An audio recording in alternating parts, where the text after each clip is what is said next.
Hey, everybody. Welcome to Space Force. I'm Jason Tondro, I'm Thea. and we have a special guest, Lynn Spire. Welcome aboard. Thank you. It is a pleasure to be here. This is such a fun show. And just between you, me, and your audience, I have wanted to be on this show as a peer Trekkie for like ages. So I'm thrilled to be here. Well, you're a longtime friend of the show, and so we're delighted to have you on. You've got a new show of your own that's coming out soon. You want to tell us a little bit about it? I do. It's super exciting. Okay, so it's basically a show where I talk about media.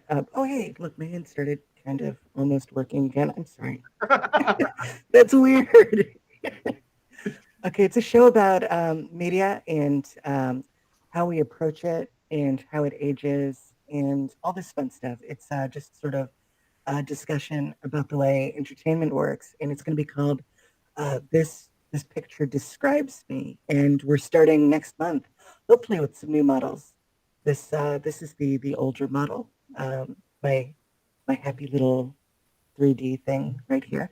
Um, but we're gonna come up with some more sophisticated ones, and all the set design is amazing, and the production quality is going to be just incredible.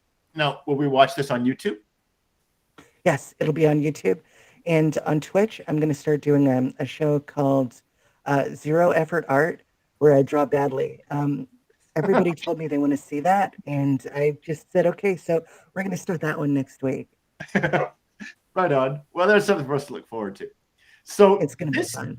this week, we brought you on. We had a little bit of Star Trek news. Paramount announced that there's going to be a break in the middle of the season, which we did not know. Maybe they had always been planning this, or maybe it's new. We don't know. We haven't been getting previews of next week's episode anyway. But they announced that after next week's episode, the one that airs this coming Thursday, they're going to take a break, presumably for the last episodes of Prodigy to air. And then we'll come back with the second half of Discovery's fourth season. And then that will lead right into the next season of Picard. So we have finally hit Star Trek 365 days a year, 52 weeks. Yes, it is so nice. Yeah. I presume that as soon as Picard ends, it'll be time for Strange New Worlds. I'm guessing. Yes. We'll see. This was an interesting episode. Please, Lynn, go ahead. I'm really excited about Strange New Worlds and just the next season of Picard. There's never been, at least in my lifetime, which is a long time because I'm super old, but there's never been a better time, I think, as a Trekkie to be a Trekkie. It's there's so much Star Trek coming out now. It's amazing. The previous golden age, and Thea, you can correct me if I'm wrong about this. The previous golden age of Trek was when we had Next Generation, DS9, and the first season of Voyager all going on at the same time, right? Yeah, I think if I had to say a golden age of Trek would definitely be like 92 to 95. I think that little window of 3 years is like Next Generation wasn't just on the air. Next Generation was giving a solid track. DS9 was something a little experimental, and then you had the Picard cult meeting with Generations, and that was an exciting time. Like, even though we have feelings about the film now, that was an exciting time. Like, I remember, like, there was news stories, like, almost every week, something Star Trek. There was that woman who showed up to jury duty in a captain's uniform. Like, Star Trek was saturated the zeitgeist, but the quality of the writing was pretty much monolithic, whereas, as you pointed out, the writing here is diverse. It's reaching different audiences. You can be a Discovery fan and not necessarily like Prodigy, or not care for Lower Decks. Like, you can all be about that Lower Decks lifestyle, and it's totally acceptable. I've been watching Prodigy, and I have to say, like, as a guy who worked on Starfinder for a long time, like, that I don't normally go in for animated shows, but I've really enjoyed Star Trek Prodigy. And it's capturing a lot of the science fiction enthusiasm and energy that I would love to see a Starfinder animated show have one day. The cast is so weird, like they've used the animated format to create characters that you would have a hard time doing in live action, and that's been interesting to see. Well, and it's good to see Janeway back. Yeah, it's good to have Janeway back. And the really interesting thing about Prodigy is it's not necessarily like it's in canon. Like obviously all this stuff is in canon. Like that's always the age-old debate: is it canon? But the nice thing about Prodigy is you could just watch Prodigy and not watch anything else, and still be like, it's an introductory Star Trek gateway story. Because you can go in and be like, I have never seen anything of Star Trek. I am 13 and I want some laser guns and pop shooters. But then they give you these like little lessons that are so Star Trek that it's almost painful. Like it is embarrassingly, it loves its emotions are on its sleeve with Prodigy. And I kind of appreciate that show for that reason alone. It's really neat. It's kind of like a new format for Star Trek and a Star Trek show. And it's interesting, I think, to see an entire show that doesn't have a Federation crew. You know, I think that would be interesting, no matter how you did it. And the way they're doing it, I think, is just fascinating. It's fun to watch. I agree with you, Thea. I think it's obviously an onboarding show because the characters in it don't know anything about Star Trek, right? Like they are like they've been on this like work planet or whatever, and they don't know anything about the Federation or Starfleet, and so it's a classic trope to educate the audience at the same time as you educate the protagonists of the show. It reminds me a little bit of the Star Trek version of Runaways. So if you read like Brian K. Vaughan's initial Runaways, you could not have experienced any of the Marvel universe up to that point. And who's your chief antagonist? It's your parents. Who's the chief antagonist in Prodigy? It's the dad. Like it's literally a patriarch. Yeah. It's awesome. All right, but we are not here to talk about Star Trek Prodigy as much as we might like it. Instead, we're here to talk about Stormy Weather, episode 6 of Discovery's 4th season. A bottle episode is what you called it, Thea. In many ways, the most bodily of all bottle episodes since that time when the Enterprise was actually stuck in a bottle.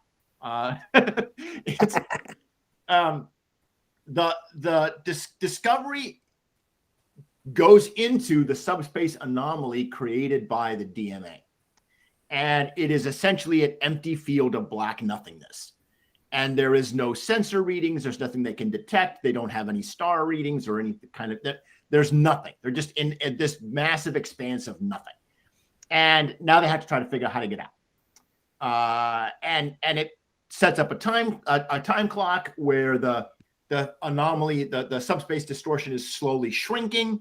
And when it reaches the ship, it will destroy Discovery. So we have 38 minutes or something from the first time that we start a clock, which is pretty much the length of the episode from that point forward, to figure out how to solve the problem. All this episode really missed was a little clock in the corner ticking down, which is an old mechanism that I remember they did on MASH once. But once again, we're showing how old I am. So they are not that old. Yeah. Well, so they're trying to get out of the blackness, the emptiness, and they spend a lot of time brainstorming. Meanwhile, we get some subplots. Adira and Gray get some screen time this show, and Gray becomes increasingly important throughout solving the problem of how to get out. And one of the subplots involves Zora. Zora is the artificial intelligent computer who's been getting emotions and first introduced, I think, in Calypso, the short trek Calypso. And Gray and Zora eventually brainstorm kind of how to solve this, but and at the same time, Book gets a series of hallucinations in which he sees his father, and we have some family angst to deal with. So it's weird. It's like there's subplots. There's a B plot and a C plot, but they're all kind of on the same time restriction on the ship. And it all feels kind of like one big story rather than a traditional A plot, B plot, C plot. Anyhow, eventually, predictably, they figure out how to get out, but it involves putting everybody on the ship into the transporter buffer. And Burnham puts on a life support suit, and they try to fly out. And they they use sonar to get a signal, and they follow the sonar signal out. But in the climax of the show, everyone on the crew is in the transporter buffer except for Burnham, and Zora offers to sing her a song, and she sings "Stormy Weather" as the ship is practically disintegrated by the heat buffer. But eventually they do escape, and we find out at the end that everyone is fine. There was one big revelation regarding the plot. The DMA comes from outside the galaxy, that it brings with it trace particles that are only found at the galactic barrier. So it must have punched through the galactic barrier somehow, which suggests... And that leaves us, incidentally, only one culprit, by the way. Yeah, so there's at least one species that lives in the Andromeda galaxy, but it could be from some other galaxy, but it might be the Kelvins. Or it could be Zero. It could be what? It could be Zero. Zero. I think it's Zero. Thea, I know you had some thoughts on this episode. You liked it a lot. Why don't you start us off? What'd you think? This episode gave me childlike wonder. This episode spoke to me in a way that media has not spoken to me since maybe 92, 95. Nice. The episode is written in such a way that, like, we've commented on Discovery's love of subplots, and the previous episode of this that I appreciated was the third episode, where all the subplots had the same theme. Yeah. People waking up to life, right? Yeah. Or choosing life. This episode, all the subplots were tied into the main plot. This was Disaster, the Next Generation episode, where they have the earthquake in space and the crew gets split up, but they're all dealing with different problems, but they're all related to the main problem, which is make sure the ship doesn't explode. Right? There seemed to be a recurring idea of the feeling of hopelessness or helplessness. Like, I can't do anything. And a lot of the characters were expressing that. Zora, Burnham, the crew, like, the ship is helpless. What do we do? And that seemed to be the recurring theme. And I like that. Sorry. Yeah. And this episode was just well constructed. And yeah, we can talk about the Kelvins. I think I've come on board onto your wavelength, but not because of the clue they gave us. I have a different reason for that. Okay. We can get to that in a moment. What'd you think, Lynn? I thought it was amazing. I think it's really interesting. And like you guys mentioned, or like everybody mentioned, I loved how the antagonist of this episode wasn't any particular person, but actually the concept of danger. You know, they were up against danger and inexistence and struggling with the notion itself of adversity, which I thought was a lot of fun. Yeah. I also found myself like getting worried that this is the point. Like, something's going to happen in the transport buffer, and Zora's going to be left alone. And then the very next episode's going to be Calypso 1,000 years later. Yeah. That's where my brain kept going. Yeah. Also, I think the bad guy is Zero from Buchanan. He's the you remember Zero? He was the guy that he got together with the One and caused a lot of problems, and then Q had to put him outside of the galaxy and created the galactic barrier. You guys remember that, right? Thea, can you help us out on this? This character's new to me. I don't know this. Is this from the Q Continuum novels? Yes. Okay, so this was a memory beta character. Wow, I have not thought about it. It's a trilogy of novels, I think, written by Greg Cox, and it was one of those. It's canon for sure. Yeah. I'm gonna tie up all the little loose ends of the cosmic characters, because there were so many cosmic characters in TOS that they just kind of evaporate when you get to Bowman era Trek. Yeah. So it was like there was a specific threat, and not only was there a threat around the universe, but it was pounding its way in to the universe. If I remember the basic structure of the plot. Wow, that is a deep cut. Yeah, yeah, that's what I think it is. Oh, there we Well, go. I'm going to keep my money on the Kelvins. I've been wanting to have an invasion from the Andromeda Galaxy for about 2 seasons now, and That would be cool. and when they said that it came from outside the galactic barrier, I actually thought to myself, wait a minute, I couldn't possibly be right?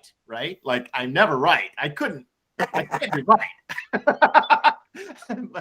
So I'm not collecting my chips yet. I still believe that it could be somebody in something else, and I would ultimately be proven wrong, which would restore the galaxy to its well, since we're here, why don't we unpack that a little bit? Okay, go ahead. So the Kelvins come from the TOS episode By Any Other Name, where they reduce everyone to 20-sided cubes of salt. Yes. Except for the main crew. And the poor black security officer was crumbled into dust. I think they're actually 12-sided dice and not 20s, but I might be mistaken. I haven't rewatched the episode in a long time. This is also the episode where Spock mind melds with a woman through a wall of granite. Like, this is season 3. It's kind of wonky, but the whole premise of the episode is they don't understand emotion. So they're these aliens of otherworldly forms that have taken on humanoid guises to interact with the ship. Yeah. And they're going to fly the Enterprise at warp like 13 or something. Like, they break the warp 9 barrier in this episode, and they're going to warp it to the Andromeda Galaxy. And Kirk has to trick everyone into feeling an emotion and shutting them down. So with the leader, he inspires jealousy because he goes after the woman. Scotty gets the man drunk. Yeah. And the man in the purple suit is wearing way too much layered makeup. And the reason why I think you might be right is we have an empathic character, and he is filled with anger. Like, this episode ends with him and Saru talking, and he goes, I am really angry and I want to kill all these people. And you've already set up a dynamic there with, if this race has no concept of emotions, and these 4 people didn't make it back to their galaxy to give them emotions, which was kind of alluded to at the end of the episode. Maybe that's the crux of it. Maybe that's the story arc. Like, what is emotion versus no emotion? And that gets us to TOS era of my supposition that the original series works when there's a balance between logic and emotion. And when there's too much of one or the other, you get Kirk has to make decisions, right? And this show is very much inspired by being structurally built like a TOS style show. Yeah. My prediction is for the mid-season finale, I think we're going to get the first truly goofy episode of Voyager. Or not Voyager, but Discovery. I think we're going to have a goofy Nazi planet type situation where they get to the middle of the void and find something totally weird and unexpected. I think that's what's going to happen. I thought the Harry Mudd episode where we kept killing Lorca was pretty goofy in a nihilistic kind of way. That episode was objectively hilarious. It was as goofy as the show's ever gone, but it was pretty dark too. Yeah. I liked it a lot. The time loop episode, that was fun. The issue that you bring up with the Kelvins of them being specifically about unemotional, it's interesting. That would explain some things about the DMA, like the fact that it destroys these populations, but it doesn't seem to be hunting anybody. It's just kind of wandering. And if it destroys people in its movement, the Kelvins wouldn't really care. Like, they're not malicious. They just don't really care about anything. I don't know. We'll see how it all pans out. The reason why I remember the Kelvins so clearly is because of that moment when the security guard gets crushed into dust. That the camera lingering on the fingers crushing the little styrofoam container made a big impression on me when I was a kid. And I don't know, I guess it's the symbolism, the imagery of that physical violence. But you touched on some other stuff. You touched on Book. The last episode ended with what appeared to be a rift between Book and Burnham when Book wanted to rescue Felix against his own wishes, and Burnham decided to let Felix stay on the asteroid and die. I thought that rift would be a much bigger topic of this episode, but it wasn't. It was more like there's a moment where Book says, well, we've already talked about it a lot, presumably off camera in between last episode and this one, so we don't need to talk about it anymore. And instead we get this series of hallucinations with his father, and it ends. That subplot ends with him telling his father, I love Michael. And then he tells her that in person. And that's the last thing that we really see before everybody goes into the pattern buffer and it's time to, almost destroy the ship. And that feels like, I don't know, every time I think that they're wrapping up Book's trauma, it lasts another episode, and this reminded me, again, we've talked about the COVID metaphor going on in this plot. In this season, it makes sense, right? Because every time we think that COVID's over, it's like another variant, and we keep going. We're locked in for another 3 months, And Culber being the counselor that's under incredible stress mirrors the way that our own nurses and doctors are under incredible stress as they try to help people. I don't know. I guess I'm starting to see how it's working. Lynn, what did you think of any of that stuff? Like what's the Book subplot doing for you? I really like how Book is working really hard not to be his father, even though he's consciously aware that he's sort of turning into his dad at the same time. Yeah. And there's this internal struggle that I think is very familiar, that a lot of us have been through. And it just rings so human and so true, I think. It's fun to watch Book sort of grow as a person, don't you think, Jason? No, and Thea, what about you? What do you think? Well, when it comes to the Book subplot, it was the first time I was able to engage with father-son media without angst. Yeah. Which was interesting and definitely different. Like usually I'm, he may have been your father, but I'm your daddy. That sort of stuff prior to coming out would have gotten me. But I was able to view it more objectively and just be like, I'm really sorry that Book is suffering. Like it's clear that to Lynn's point, he recognizes the faults in his father, but he can't let go of the same angle. Like they had different scenarios. Book's father had to be the man he was to make sure that his planet survived for the Emerald Chain, and Book is sort of surviving in a space of a survival's guilt, like his planet having been blown up, and the fact that he sort of takes solace in the idea that maybe what he saw wasn't what he saw. Like maybe the planet's not destroyed. Maybe they're out there somewhere. Maybe they can come back in a Colville style manner. So I'm interested in it. I think Book's story is going to be resolved at the season finale. So I think the idea of being like, okay, here's the ending of this is just going to be premature. I think he's going to be the emotional through line to get us to that ending, whatever that ending point may be. Whatever that ending is.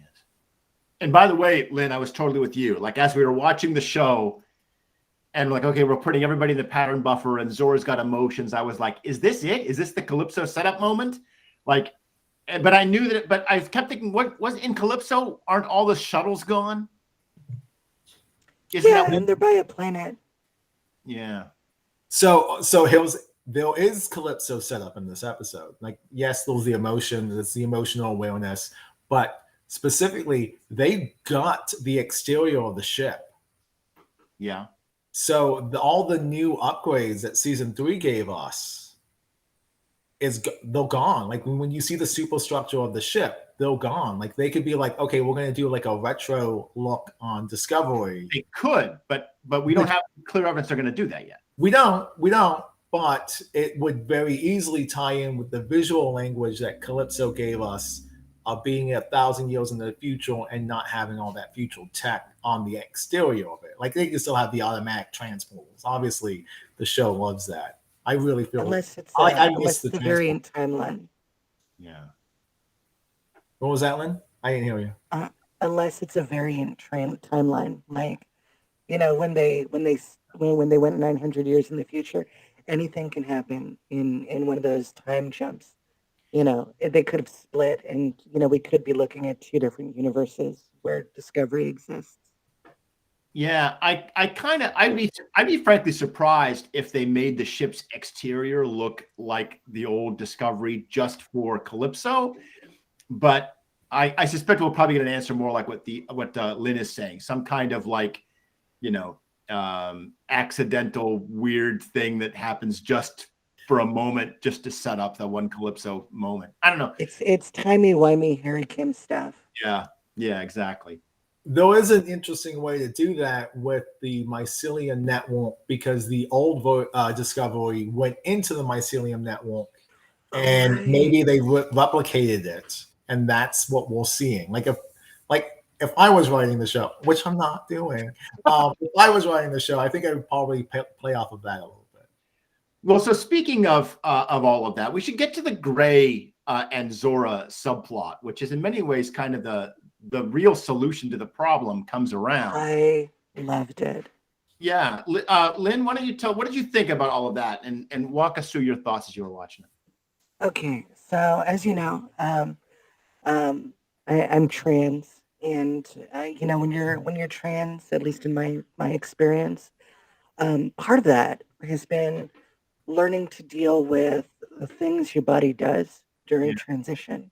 Yeah. Waking up, in the morning and not recognizing yourself in the mirror is one thing that's very common for me. Yeah. So, there's a fair amount of adjusting that you need to do, like psychologically, in order to work with it and mitigate it and get it and just get yourself to a point where the world makes sense, if that makes sense. Yeah.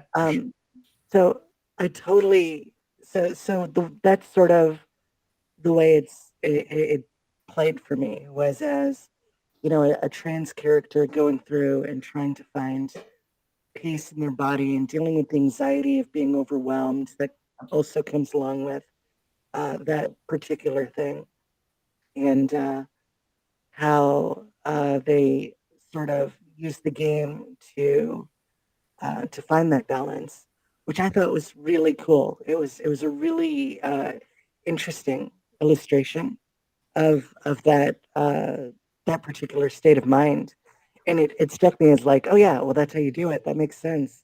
And it also made sense to have a computer who's sort of struggling with the same thing.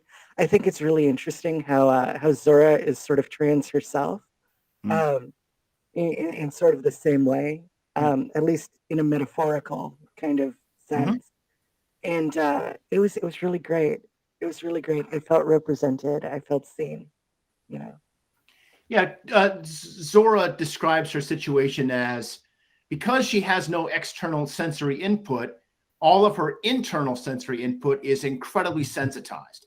And it's like she can't stop thinking about all the little things going on inside her metaphorical body, which is the ship. Exactly.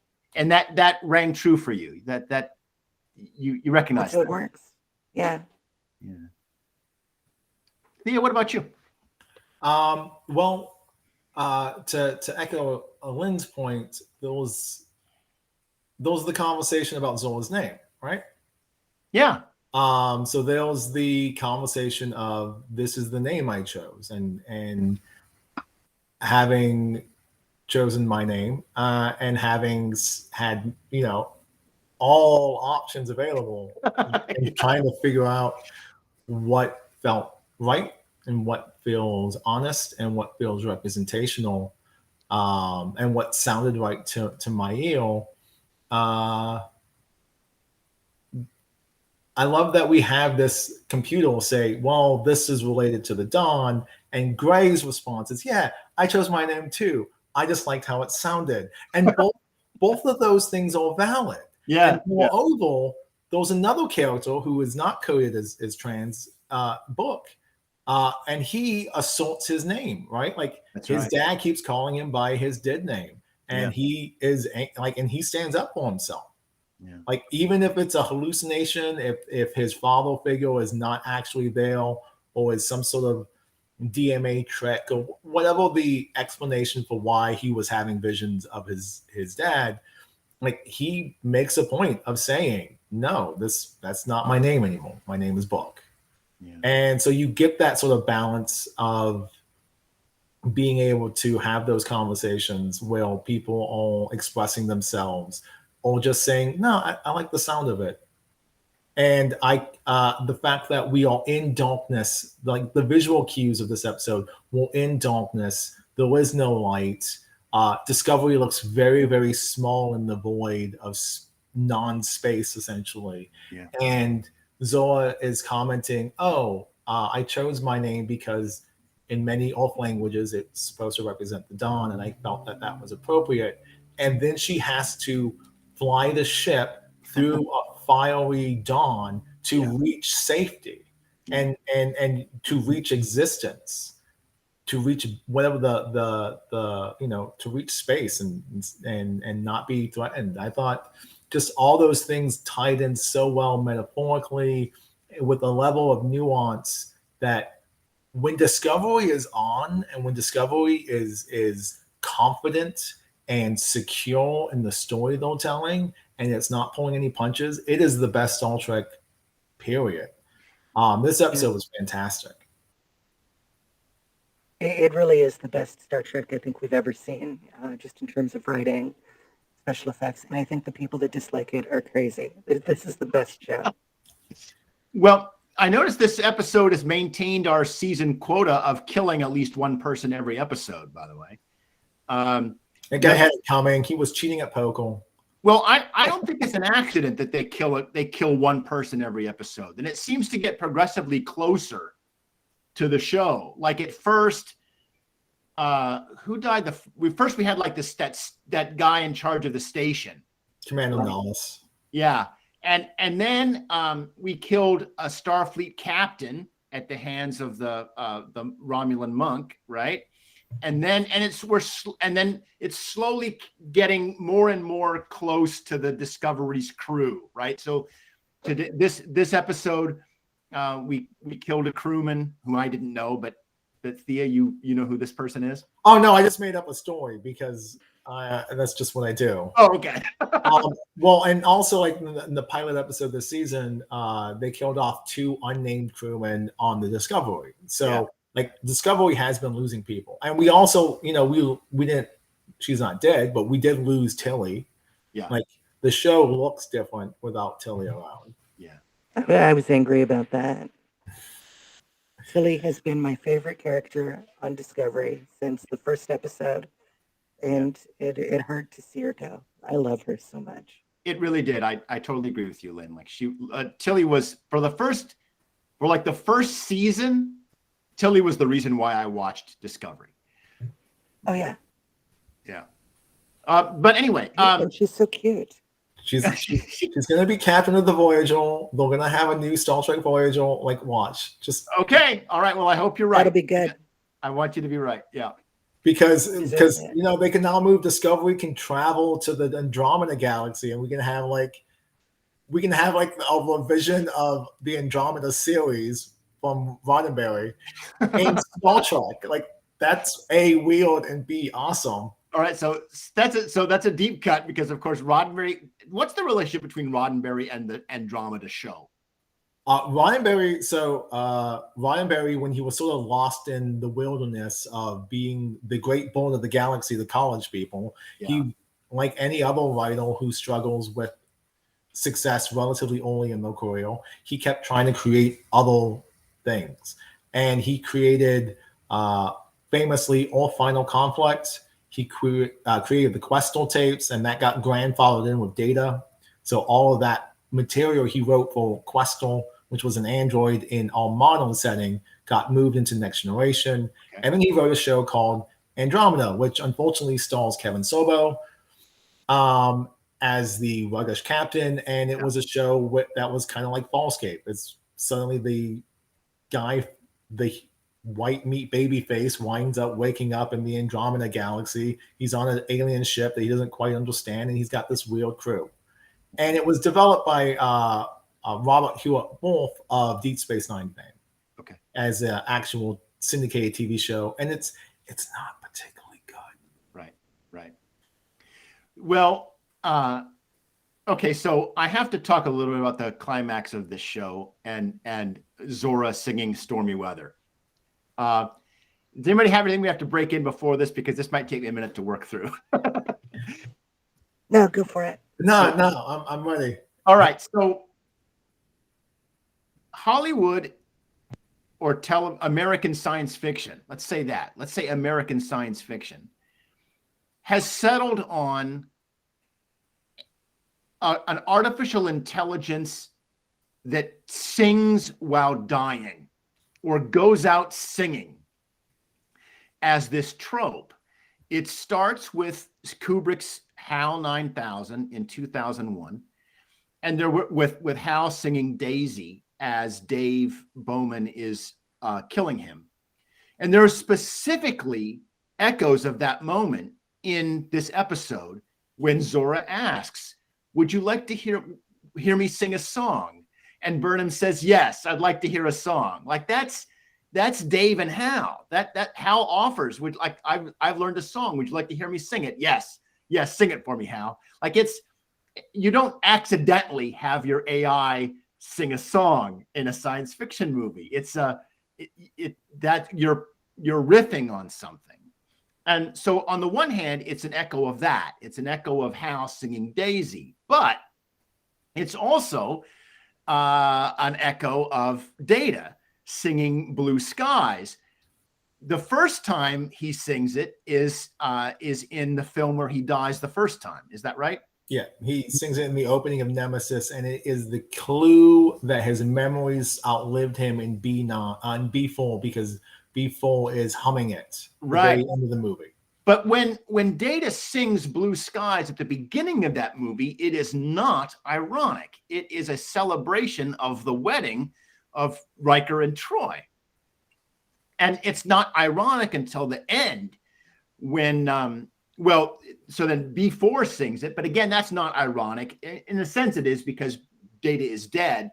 But it's Blue Skies because that's a hint that Data might return. And then, of course, he does return. And we hear Blue Skies. He sings it again when he dies at the end of Picard's first season. And then it is ironic again because he's dying, but he wants to die. So maybe it is a blue sky. It's a happy, optimistic song, but sung at a tragic moment.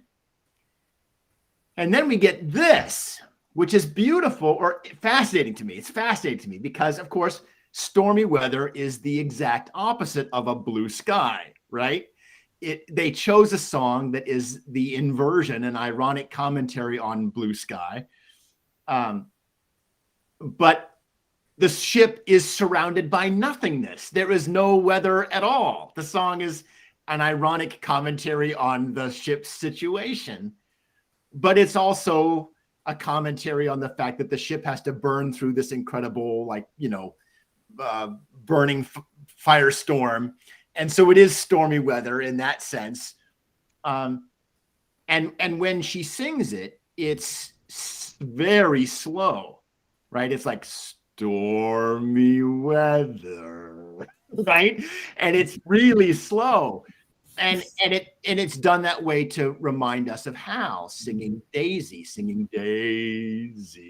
right? And it's really, really interesting. And there's so many different layers of that, where it's both it's referencing great sci-fi that somebody who's never watched Star Trek before but knows science fiction because of HAL 9000. You've watched 2001: A Space Odyssey. They would get that, but then it's also making all of these cuts into Star Trek lore with the multiple times Data has sung that song. And it's just working on so many multiple levels. Audiences like us that have watched every single movie and watched all these episodes and have done all this commentary, we're the perfect audience for these kinds of deep cuts. And so it works on us. I don't know if I really have a point in all of this, except to note that if I ever write a story in which I have an android dying, they better go out singing. I think that singing is such a human, it's used as a substitute for humanness in these shows. When a robot or a computer sings, it's an assertion of their humanness. It's an assertion of saying, I have emotions, I can feel. Singing requires feelings.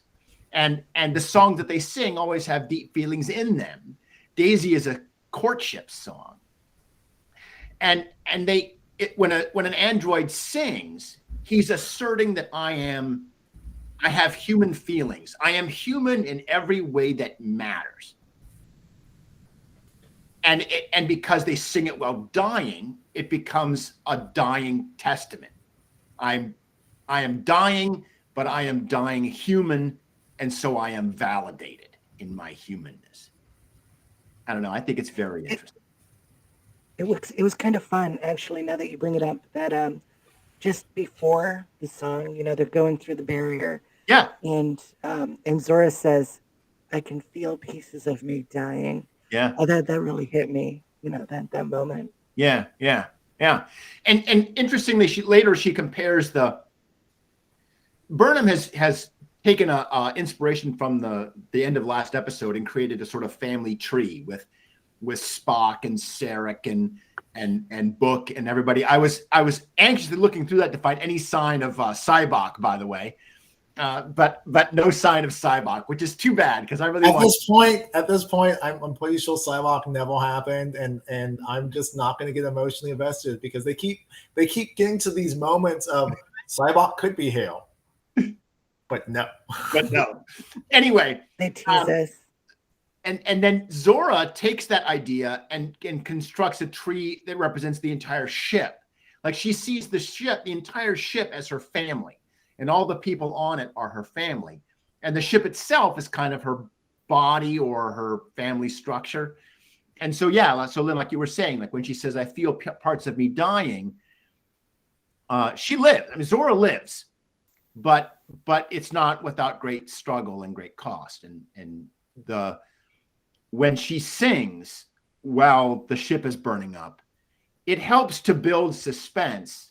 Like maybe this is it. Maybe this is the dying moment. Maybe everybody won't make it. Now, the show is called Star Trek Discovery. Burnham is the captain. We can pretty much assume they are all going to live. But the illusion of danger tries to convince you that might not happen. That the risk is real. And one of the ways that you convince a science fiction aware audience that the danger is real is by having the android start to sing, because now shit just got deadly. Nice. Anyway, that's my thought on stormy weather. Well, here's something. Now, we know as an audience, we know that Zora lives, right? Yeah. We know that Zora will outlive this episode because we have to get the Calypso at some point, and it has to be explained. Yeah. So this is where the character was introduced. It was explored a little bit in season 3, and now now that we've broken out of the prequel territory of Trek, and now we're at the ultimate sequel territory of Trek now with Discovery. At some point, they're going to have to they're going to have to cross that T, right? So I'm looking at the song lyrics right now on my phone, and like the last ending of the song, and like the last stanza starts with "I can't go on. Everything I had is gone. Yeah. Stormy weather." Like that's like if Zora would have picked a happy song, would she have died? Like, or is it the idea that she acknowledges that she could die in that moment? Yeah. She acknowledged her existence was a finite existence. Yeah. Because she goes through that existential crisis of how do you do this with feel? like it's interesting how you've constructed that. Like I definitely think those are tone people in some way, shape, or form of this this idea of androids singing to their death, which is kind of morbid. But also, you know, it's like you said, it's an assertion of humanness. It is sort of it's beautiful and haunting at the same time. And the fact that she picks a sad, depressing song about someone who can't go on because their man left them, their significant other, their partner was no longer there, and they can't. You know, who knows if that person was actually going through stormy weather or they were just going through depression. That reminds me, by the way, that's the other way that the song is a commentary. It's a commentary about the Burnham Book relationship, right? Because Book has just disappeared. And so now Burnham is on this bridge alone and her man's not there. And so it becomes a commentary on that. I think you're right about how both Daisy and Blue Skies are an optimistic song. So they're ironic when the character is dying. But by picking a song that's sad, dramatic irony insists that the singer must therefore live, right? To flip that script. Yeah. And I think it is a simple, like the way it's delivered when Zola says, you know, would you like me to sing you a song? And Bonham, like the actress, Sonequa Martin Green, is so wonderful. Yeah. Like she has this moment of, that's this, like you can just see it on her face, like that's the silliest thing. Okay, if this is what you need, like, and then she sort of like gives into like this is happening. Like, I might die hearing this song, and she sort of accepts it, and it's all played on her face, and it's played in a couple moments. Like when Dave does it, when it happens, and how Dave does it to distract the robot. Like right, that's the thing is like he's trying to do the thing to survive himself and make sure that Hal doesn't kill him. I also think that it might be his way of monitoring his own progress. Like he wants Hal to sing so that I can see that what I'm doing is changing him, is affecting him. But go on. And in this case, they have shown that when you engage, like it goes back to my favorite quote of all of Star Trek, which is Captain Kirk's quote in Surely, which is the more complex the mind, the greater the need for the simplicity of play. And Zola needed that with the game, and Zola needs that with the song to get through the pain that she's suffering. And I think there's some beauty in that. And again, I can't say enough about Martin Green. I think Trek just owes her all the kudos. Like the fact that this actor of this caliber is handling a show with such dramatic weight and gravitas. Like she is the anti-Patrick Stewart in every way, shape, or form. And I love her for that. We had that shot in the sick bay of 4 black characters on Star Trek screen at once, right? That's a first, I think, right? We've got everybody. Like this is the most non-white cast ever. And the show is so much better for it. Yeah, it's really interesting. Well, here's the thing. It's not the first time Trek has done this. There was a scene with Ben Sisko, Jake Sisko, Cassidy Yates, and Jake Sisko's Ben Sisko's dad, right? There was that one scene that older Trek fans are pointing to. Okay. The difference is these people aren't related. That's right. And also when you're sort of hiring casting characters who are related, you try to get people with similar features. And one of those features that they were doing was skin tone. And the fact that we have 4 people of color all with drastically different skin tones, different gradients, different levels of appearance. Like that's the thing that is inclusive. That's the thing that the diversity, like people are crying on Twitter because they actually like, it's not just like you get the one or horror. Like, no. We all get to go into space. We all get to go into the future. And we all get to work together and be our best selves, because that's what fundamentally Trek is how do you be your best self? Yeah. Lynn, do we still have you? Look, we lost your video. I'm still here. Here. My camera went out. I'll be right back. And here we go. Don't even worry about it. We're close to the end. Yeah, there we go. There we Well, go. I'm back. Sorry about that setting. no, it's all good. It's all good. Any last thoughts on the episode, Lynn? I think it's just sort of proving my theory that this is the best Star Trek show we have had for a long time, Yeah. and I don't know where it's going to go. I, I, I couldn't even begin to tell you. I want to be impressed. I want to be surprised. Yeah. So it's probably better that way. But Yeah. yeah, it's just so much fun, and I look forward to watching it every week. Thea? We spent 40 minutes, 50 minutes talking about this episode, and I didn't once bring up the fact that Jonathan Frakes directed this episode because it was so much point. that it was just like he was the master chef that put it all together. And there was only one time when I was like, okay, well, two times in the episode I was like, okay, Jonathan, calm down now. I know that no one saw Clock Stoppers, and you're really upset by that. But I saw it, and I can appreciate the callback, but split screens in Star Trek are just kind of weird for me. Yeah, I remember the split screen. Yeah. Yeah. I've really come to enjoy this season of the show. I was not hot on it at first, but the writing has changed the way that it balances the other characters on the show with Burnham. Burnham is still the captain, but because she's no longer an underdog character. She's no longer first officer or a convict or whatever. Because now she's in charge, she has to give way to all of the other underdog characters on the show who are not captain. And they're all getting really interesting time on the screen. And I'm really, I like the new balance, the way that the show is balancing the supporting characters and the main cast. I've come to like many of the characters more than I originally did, and I like the overall plot of the DMA. I'm still interested in what they're going to do with it. Every time we see it, it looks like a giant eye to me, looking at the galaxy, and I have to imagine that's not an accident. But I'm interested to see what happens. I can't believe I'm actually right if I guess the Kelvins, but broken clock is right twice a day, I guess. I'm really pulling for you. I'm 100% on board with the Kelvin theory. Zero is interesting, and that's certainly a deep cut. But the shows have, although they've taken from the novels a lot more in Discovery. Discovery has been lifting stuff from Vulcan Mold, and I'm like, wow, that's Vulcan Forge. Like that's that novel.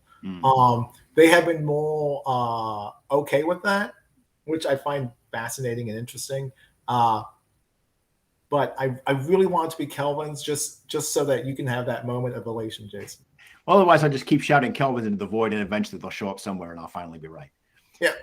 I'm good with it no matter who they are. Say again, Lynn? Oh, sorry. Did I freeze? I said I was good with it. I am good with it no matter who they are. Whoever the bad guy ends up being, I am totally on board, and I'm here for the ride. Yeah, Lynn, you've got the right perspective. It's like, let's just be surprised by it. Let's try not to anticipate the show's many twists and turns. If there's one thing we have learned from Discovery, it's that it's kind of an impossible show to predict. Exactly. They'll take a lot of liberties with it. We've got one more episode before we get to a break. And next week we will be joined by Carrie from Critical Hit Cookies, another longtime friend of the show. And oh, nice. Yeah. And so we will see everybody then. We'll see you back on Space Force.